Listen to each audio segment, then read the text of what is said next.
Nest itself is database agnostic, allowing you to easily integrate with any SQL or NoSQL database of your choice. There are a lot of different ways you can integrate Nest with databases, and they all depend on your personal preferences or project's needs. For this chapter, we'll use the most popular MongoDB object modeling tool called Mongoose. To get started with Mongoose, let's get the necessary dependencies installed for our application. We'll need to install Mongoose itself, as well as nestjs/mongoose, which helps integrate the two. Also, for better type safety, let's install Mongoose TypeScript definitions as a dev dependency.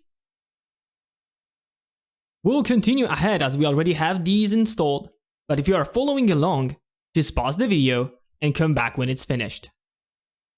Alright, so you can see we have Mongoose itself, along with TypeScript definitions for it, as well as the Nest.js Mongoose package, which helps simplify Nest integration with Mongoose. This package ships with a set of useful decorators, and the Mongoose module, which allows us to connect our applications to Mongo effortlessly. Once the installation process is complete, let's get Mongoose set up in our I Love Coffee app. Let's open up our app module file and head over to the imports array, adding Mongoose module, which accepts a database connection URI string, where our Mongo database is located, and as a second argument, a configuration object that gets passed to Mongoose connect method itself. You can see we are using the standard MongoDB URI scheme of MongoDB://localhost and the port we've set up in our Docker Compose file, which was 27017, followed by a slash and our MongoDB database name, which we set to be nest-course.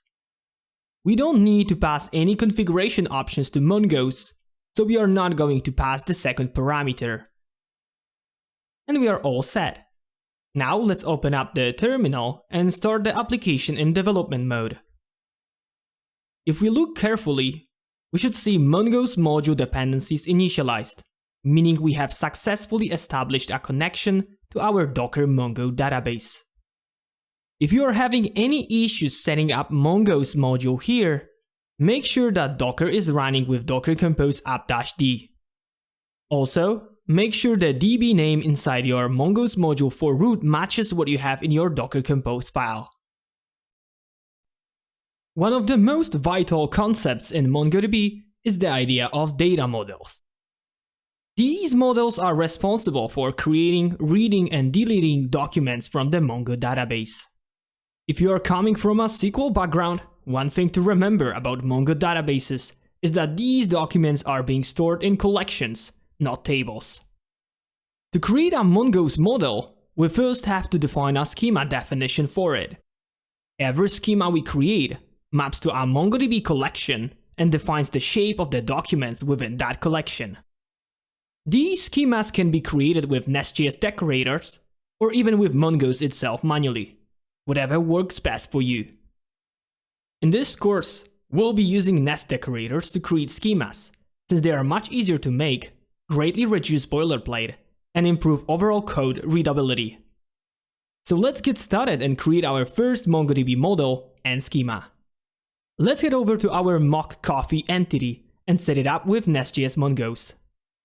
First, let's add the new schema decorator on top, making sure to import it from Nest.js Mongoose.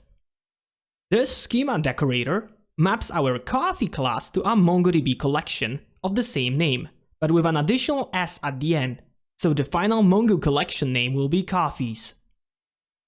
Mongo automatically makes all collections plural and lowercase by default, so keep that in mind when naming your schema classes. With that set up, now we can start defining the properties of our coffee schema. To define properties, all we need to do is use the prop decorator. Before we use this new decorator, let's remove the ID property from our class, since we won't need it anymore.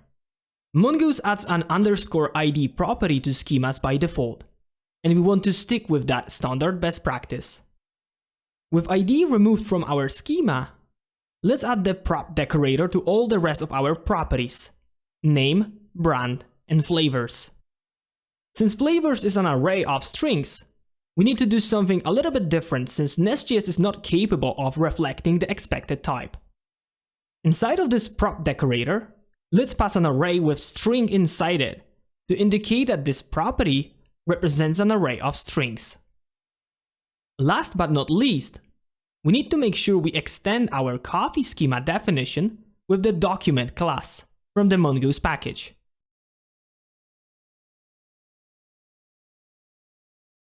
And just like that, we created our first schema definition. Now that we have our definition set up, let's actually create the real Mongoose schema.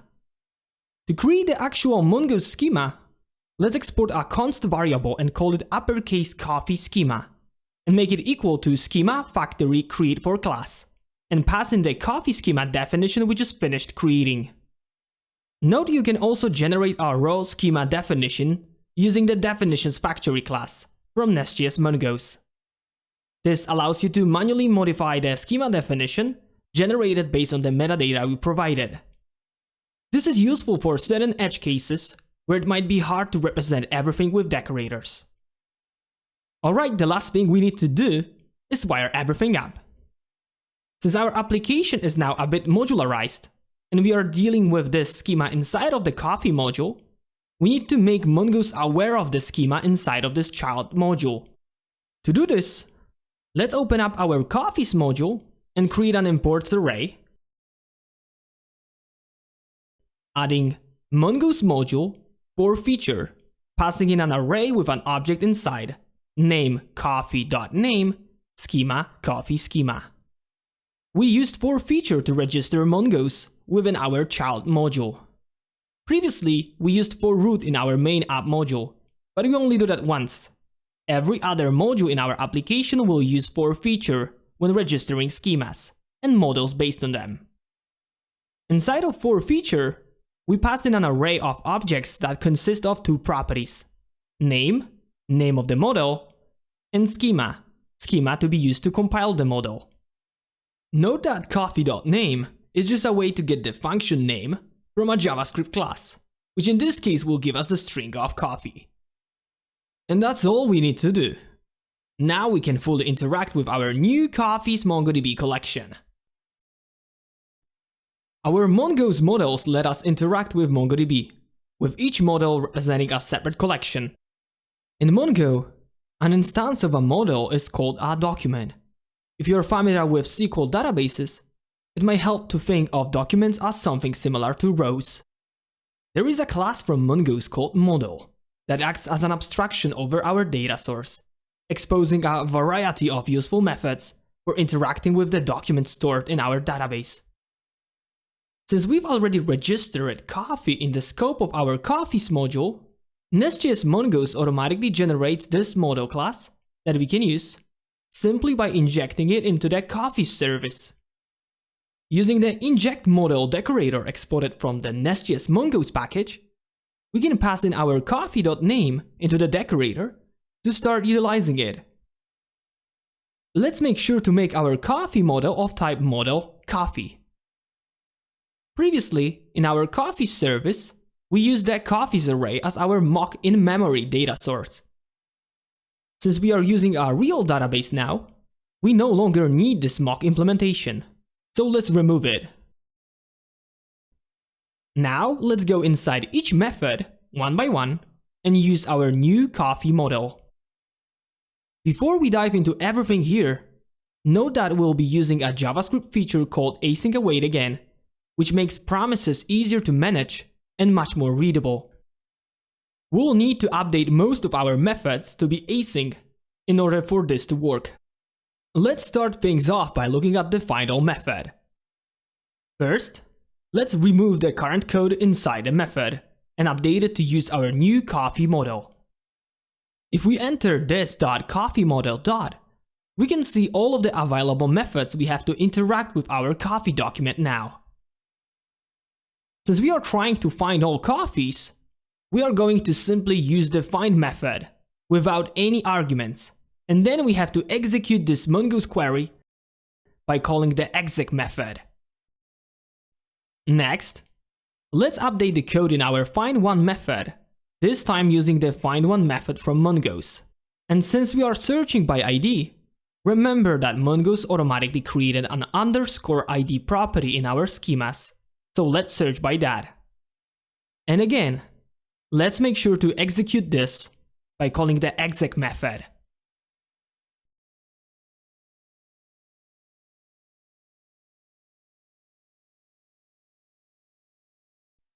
For our create method, let's replace the old code with the following.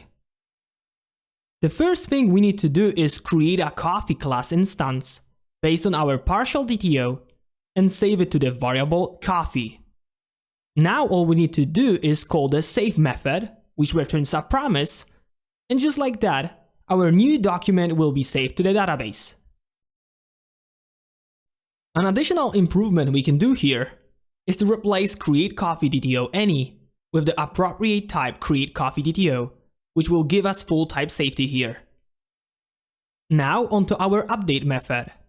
Let's replace our existing code with the following.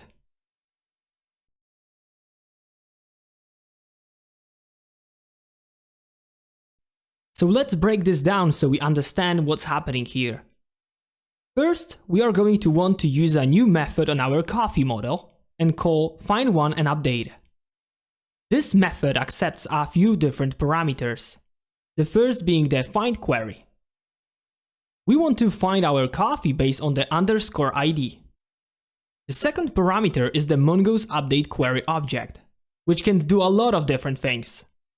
In our case, we are trying to update our coffee, so let's use $set and pass in our update coffee DTO. The third parameter lets us set how Mongoose runs a find after the process has been executed. In our case, we want to return the new and recently updated coffee, so we are going to pass in an object with new true here. Had we not done this, we would receive the original coffee object prior to our update. After all of that, once again we need to make sure to execute our command, so let's call the exec method, and that's it. There are a lot of MongoDB nuances here, so make sure to look at the function definitions and IntelliSense provided by Mongoose to get an idea on what your options are and to help you quickly find what you are looking for. We saved our existing coffee into a variable, so we can test to make sure we got something back from the database. If not, we need to make sure and throw a not found exception here. Just like we did in the create method a moment ago, we can also replace that type any to use our update coffee DTO so that we are fully type safe here as well. And that's it for our update method. Next, we have the remove method. Let's replace our existing code with the following. This method is much simpler since all we need to do is call our existing find_one method here in coffee service to retrieve the document from the database. Afterwards, we can call the remove method on it, which returns a promise. We don't need to throw any errors manually here if coffee does not exist, because the find_one method will automatically handle that for us. Now that we are all set, making all the necessary changes to our coffee service, let's head over to our coffees controller and change a few quick things. Most importantly, we need to change the ID types that are a number to a string. We need to do this because _IDs in Mongo documents are strings, not numbers. If we didn't change the method signature here, our validation pipe would try to automatically cast any incoming object ID to a number, leading to lots of random errors. And with all of that in place, we managed to set up an entire CRUD workflow for our coffee model in just a few lines of code. Let's fire up Insomnia and test some of these routes to make sure everything still works. Let's make a few post requests to create some entries in our coffees collection. Just change a property or two, or in each request payload. Now that we have a few entries in our collection, let's make a get request to coffees and see if we get data back from the database. Great! Everything worked so far. Next, let's test the patch endpoint and update the first coffee by changing the endpoint we want to hit to coffee/object ID, and let's just pass an object with a different name in the body payload.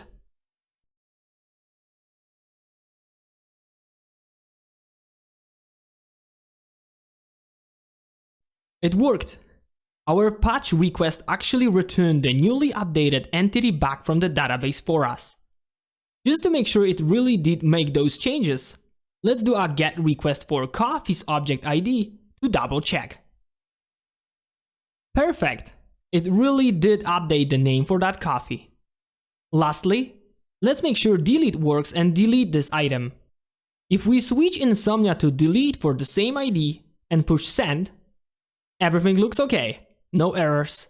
Great! Let's do one more GET request to make sure it's gone. And voila! We get a 404 not found. It worked! The item is really gone now. And just like that, we have everything working perfectly. We are using a real database now, and we've managed to hit a lot of the fundamental aspects of Mongoose and integrating it with our Nest applications. Our app is really taking shape now. In a previous Chapter 2 lesson, we set up our get endpoint to take in pagination parameters, but we didn't actually implement them, especially within the context of Mongoose. Let's take a look at how we can apply limit and offset to our coffee service final method and retrieve that selection of coffees from the database. First, let's generate a class for our pagination query DDO. We haven't done it before because the pagination query parameter we used was merely for demonstration purposes. So using the CLI, let's create it by entering nest g class common/DDO/pagination-query.DDO-node-spec. Note that we generate this class in a new directory named common, where we can keep things that are not tied to any specific domain and can be reused by multiple controllers. Let's open up this new pagination query DDO and set two properties, limit and offset, both which are of type number. Now let's add a few decorators to both of these properties, first being the type decorator, which comes from the class transformer package. On this line, we are making sure that the value coming in is parsed to a number. You might remember from previous lessons we said that query params are sent through the network as strings. This helps solve that automatically for us. The next decorator we'll use is this optional, which is from class validator. As the name implies, this decorator marks this property as optional, meaning that no errors will be thrown if it's missing or undefined. And lastly, we've added the isPositive decorator, also from class validator, which checks if the value is a positive number greater than 0. One thing to remember about that first type decorator we added is that we could alternatively enable the implicit type conversion on a global level, instead of manually doing this. By adding the transform options object to our validation pipe with enable implicit conversion set to true. With this option set in our validation pipe, we no longer have to explicitly specify types with the type decorator. So let's use this, remove that type decorator from our pagination DDO. Now that we have all of that in place, let's navigate to the coffees controller and give that pagination query parameter our new DDO type. Pagination query DDO in the final method signature. Then, let's make sure we are passing this pagination query argument to the coffee service final method. We'll need it for Mongoose. Let's jump into this final method in our coffee service and update the input arguments there as well.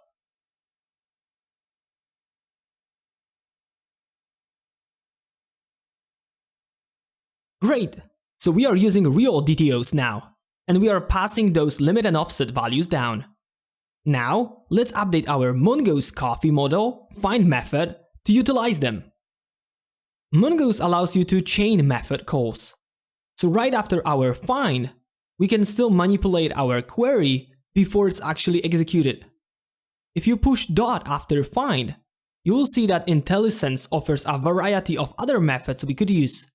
But in our case, we are looking for skip and limit. Skip of course means how many items should be offset, and limit means how many items should be returned. And just like that, we've set up our real pagination with our Mongo database. So let's open up Insomnia and test this out, and see if it really works. Let's call our coffees get endpoint, but this time let's make sure we pass in some query parameters. First, let's pass in limit1 in our URL query. This should only return one result if everything goes well. Let's push send and try it out. Great, it worked! We received just one coffee back from our database. Now let's remove limit1 and try offset1 instead, and push send again. Just like that, we skipped that first coffee we just saw and got all the rest back from the database. Let's say that a new business requirement comes in for our application, and the product team wants users to have the ability to recommend different coffees, and whenever that occurs, we need to add a new event to the database that can be used later for data analytics purposes. So we are going to need two things here. We have to provide a new endpoint that allows users to recommend coffees, and we are going to need to store the event after the previous call finishes. In order for this whole process to succeed, we need both operations to be successful. Otherwise, we may have inconsistencies in our database. This is where transactions come in. A database transaction symbolizes a unit of work performed within a database management system. Transactions are a reliable way to accomplish multiple tasks independent of other transactions. Note that there are other advanced techniques which leverage nest-scoped providers and interceptors to automatically wrap every write query in the transaction. But we'll cover those techniques in the later advanced Nest.js courses in the future. For now, let's keep it simple so we can conceptually understand everything first. Before we get started, let's create this new event entity that we use to signify events that occur in our application. Let's create this new entity with the CLI and put it in an events folder. In a real-world application, we would want to create and wrap this entire domain in a nest module so that everything pertaining to events, such as services, controllers, etc., are isolated. But for now, we'll skip that as we don't need it at the moment. Just a reminder that we are passing the nospec flag again, so that the CLI does not generate a test file, as we won't need them for entities. Now let's open our newly generated file and define corresponding properties. Also, and this one is important, let's make sure that the name of our class is event without the entity suffix, as we don't want the word entity in our database collection name. For our event schema, let's keep it simple and add a few basic properties: type, name, and payload. Payload is a generic property where we will store events payloads. These payloads will essentially be a dictionary filled with values of any type. For our schema, we are going to use the prop decorator we've already seen, but with one new addition here for payload. Since this has values of any type, Mongoose offers a mixed type we can use here that essentially means anything goes. Use this as a last resort, and whenever possible, try to have your types always be known. Lastly, we need to make sure we extend our event schema definition with the document class from the Mongoose package. Now that we have our class set up, let's create a real Mongoose schema. For this, import the schema factory class from Nest.js Mongoose, and let's call the createForClass method, as we did in previous lessons, to generate a schema based on our event class. Just like when we made our coffee schema, let's not forget to add event to the Mongoose module for feature array in the coffees module.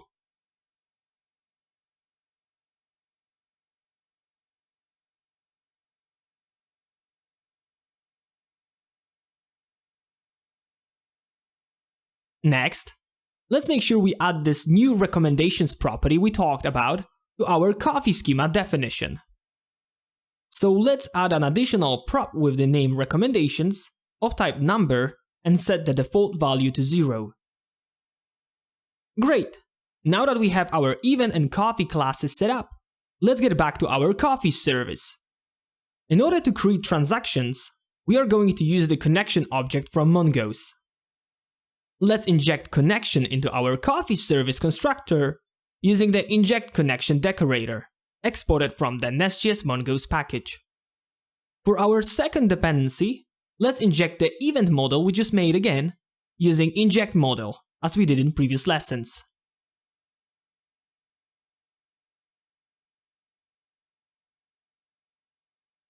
Now, let's use the connection object to create our first transaction. Let's start by creating a new method in our service, async recommend coffee with one parameter, coffee instance. Inside our method, we can see we are first creating a new Mongoose session. Once we have it established, we can start the transaction process. We want to wrap our entire transaction code in a try-catch finally just to make sure if anything goes wrong, our catch statement can roll back the entire transaction. Inside our try statement, you can see we are increasing the recommendations property on our coffee and creating a new recommend coffee event, and then using the save method on both documents to save all of our changes to the database. In our catch statement here, if anything goes wrong, saving either document, we are catching the error here to prevent inconsistencies in our database by rolling back the entire transaction. Lastly, the finally statement is used to make sure we end or close the session once everything has finished. And that's it. Just like that, we can create transaction statements that can help us achieve multiple actions to our database, ensuring they only happen if everything is successful. Indexes are special lookup tables that our database search engine can use to speed up data retrieval. Without indexes, Mongo must perform a collection scan, meaning it must scan every document in a collection to select those documents that match the query statement. With Mongoose, we can define these indexes within our schema at either the field level or the schema level. Let's say in our application that a very common search request is retrieving an event based on its name. To help speed up this search, we can define an index on the name property. In more advanced cases, we may want to define compound indexes, where a single index references multiple properties. We can do this by calling the index method on the event schema object and passing the object that consists of fields that will form this index. In this example, we passed a value of 1 to name, which specifies that the index should order these items in an ascending order. We passed type a value of -1, which specifies that the index should order these items in descending order.